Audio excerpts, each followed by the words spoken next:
Kubikwa ukuthi uAsanda Mbonambi oneminyaka engu-25, Nobuhle Mgwaba ona-30 noThando Lwenkosi Ngcobo ona-24 ubudala babehamba endaweni abahamba ngezinyawo ngesikhathi begayiswa imoto yomlimi okuthiwa ehamba ngesivinini esiphezulu. Wathi lo mama, ingane yakho kade yonakele ngoba kwesingezansi ade kuhlukene, omunye umlenze adula lapha, ngikhombisa ukuthi omunye adula lapha, omunye ulapha, kodwa isisu siphumele siseceleni. Ngathi ebusweni, wathi hayi ebusweni akalimele, ulimele ngoba ngambona sengimgeza, ithungwe yonke le ndawo. Yena leli bhunu leli lona libiza ingane zethu lithi labona izinja okusiphatha kabuhlungu. Khona izinja ezabantu thina sazi kahle ukuthi amabhunu ayithanda kabi izinja.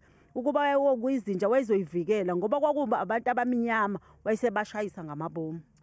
Umndeni wakwaNgubane kaAsanda Mbonambi uthi wanikezwa imali eyizinkulungwane ezingama-20 zamarandi nezinye izipho umndeni womsolwa. Wafika nempuphu uthuthini, kwazoba igaxa eziwu-2 zensipho, kwazoba yinsipho lezegezi ingane nefakwe emanzini, kwazoba iparishi elingaka nekipa namajezi amabili. Kunezinsolo zokuthi umsolwa unomlando ngokushayela budedengu. Yavela ukuthi lento eyayenzeka ingaqala ukwenzeka. Ngonyaka odlule ngo-August la yenza into enjengale. Lashayisa abantu behamba ngekhumbi, washona oyedwa, abanye basala beyishosha. Amaphoyisa athi okwamanje aphinya icala lokubulala ngokungenhloso kanti umsolwa ubekwe necala lokushayela ephuzile.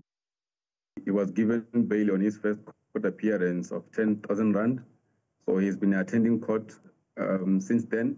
His next appearance will be on the 26th of June this year.